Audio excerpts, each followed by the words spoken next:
Welcome sa Dris TV. Kung interesado ka sa ganitong news, huwag kalimutang isubscribe ang ating YouTube channel. Maraming salamat! Welcome back again sa ating YouTube channel mga kakimpaw, and sa update natin ito ang pag-uusapan natin ay tungkol sa mga importanteng kaganapan kina Kim and syempre kay Paula Avellino. So ang pag-uusapan natin sa update na to ay ang resulta po ng pagtarot card sa sitwasyong kinakaharap ngayon ni Chinita Princess.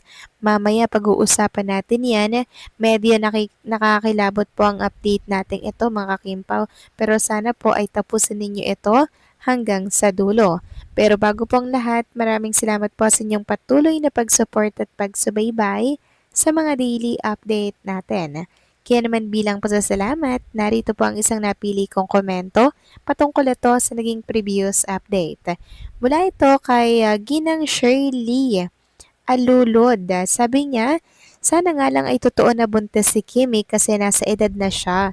Pero ilang beses na bang nabalita na buntis si Kimi, di ba marami na? Pero walang napatunayan, ewan ko rin lang nga this time. Kung may katotohanan na, yes, tama po kayo dyan sa inyong mga binitawan pong salita. Bali pa ilang beses na bang nabalita si Chinita Princess na ganyan.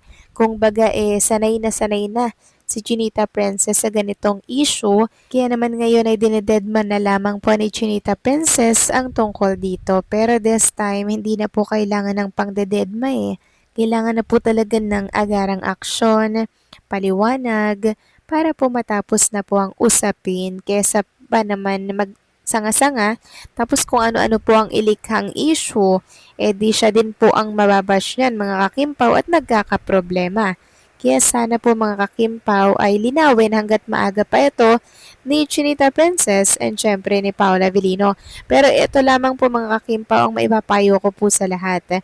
Huwag po tayong maniniwala sa mga fake news na nagsasabing kinumpirma na daw ni Paolo na ganto ganyan si Chinita Princess.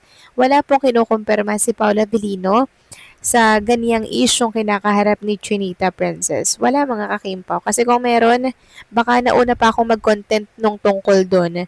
Pero wala talaga mga kakimpaw as in. Kaya piliin nyo pong mabuti ang papaniwalaan ninyo, okay?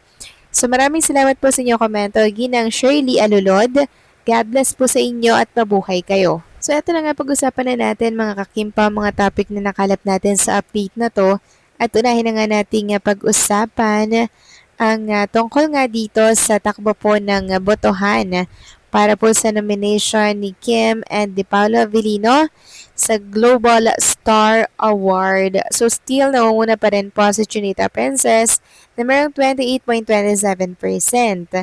Pangalawa po si Film Rachanan. Number 3, Namtan. Number 4, Ling Hezang. Number 5, Rebecca Patricia. 6, Paula Avellino. So mga ibang lahi ata to mga kakimpaw yung kalaban po ni Chinita Princess. Pero still namamayagpag pa rin po siya.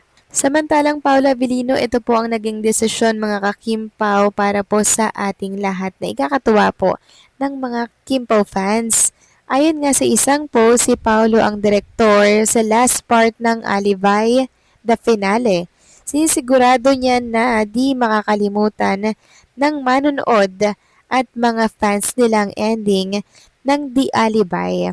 So nag-uunti-unti na po talaga si Paula Avellino na pasukin po talaga ang pagpoproduce at ang pagdedirect. Sa mga susunod pong araw, taon at buwan, malamang sa alamang hindi na po yan isang aktor, kundi makikilala na si Paolo as director slash producer mga kakimpaw. Samantalang next topic naman, talakayin naman natin ang tungkol dito sa pagbasa po ng tarot card kay Chinita Princess mga kakimpaw.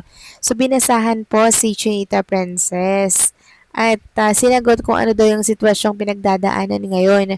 So hindi ko po talaga alam kung kanino tong picture na to, pero may nag-post po na ganito.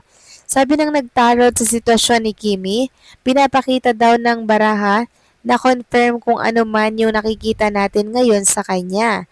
Pero iniisip pa rin daw ni Kimi ang career niya, so medyo challenge sa kanya ang sitwasyon niya ngayong medyo moody o may nasobrahan na ako sa Marites. So ayan mga kakimpaw, tinarot card si Chinita Princess. So kung ano daw po yung nakikita natin is yun na daw po yun mga kakimpaw. Well, sana nga po, 'di ba? Kasi kung hula-hula lang, wala din naman po yang basihan. Pero mas mainam kung makikita po natin mga kakimpaw, si Chinita Princess ng malapitan, tsaka tayo mag-conclude. Ngayon kasi, television lang nakikita si Chinita Princess kaya ang bilis-bilis manghusga. Kaya lumaki lang yung puson, 'di ba? Sasabihin agad na buntis daw, kahit hindi naman mga kakimpaw. So, syempre, masakit yan sa part ni Kimi na natatawag siyang buntis kahit hindi naman. 'Di ba? Pero sabi ko nga, silang dalawa lamang po ang makakasagot ng tungkol dito mga kakimpaw. Kasi, siyempre, sila po ang may karapatang mag-confirm or magpabulaan sa usaping yan para matapos na nga po ang lahat.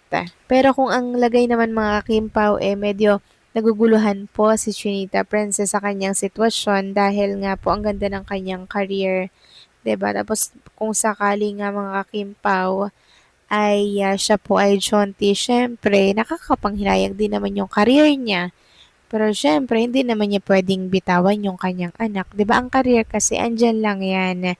'Di ba mga kakimpaw? Lalo na kung may fanbase na si Kim. So, hindi po mahihirapan si Chinita Princess na makabalik muli, 'di ba, sa showbiz industry. Pero siyempre, tututukan niya pong maigi yung kanyang Junaki sa oras po na ito ay makalabas na kung may katotohanan naman nga po ha. Ito mga balitang kumakalat sa mundo po ng social media. Sigurado matutuwa ang mga Kimpaw fans, mga kakimpaw, sa balitang update natin ngayong gabi or ngayong umaga kung anong oras man nyo nga ito mapanood. So sana nga mga kakimpaw no, ay mag-focus na lamang po sa Chinita Princess muna mga kakimpaw sa buhay pagpapamilya at pag-aasawa kasi ang career, andyan lang naman yan mga kakimpaw, di ba? Tayo kasi ang daming nagmamahal at sumusuporta po sa tambalang Kim Pao. Kaya kahit nasaan si Kim Chu, kahit anong ginagawa niya, meron po mga kaibigan na talaga namang handa po mga kakimpaw na mapasaya nga po si Trinita Princess. Ganun din syempre si Paolo Avellino mga kakimpaw. 'Di ba? Kaya sana po ay lagi nating ipag-pray itong minamanifest natin. Sana po yung magkatotoo na ito.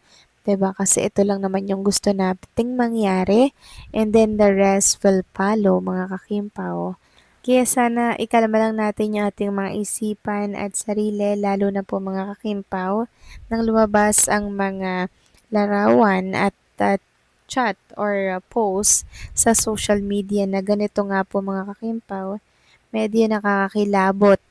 Kaya sana every time po na magpe-pray tayo, huwag nating kalimutan si Kim and syempre si Paolo Avellino ang tungkol po sa kanilang security, yung seguridad po nila mga kakimpaw. So paano mga kakimpaw, hanggang dito na lamang pong update natin at maraming salamat sa inyong patuloy na pagsuporta.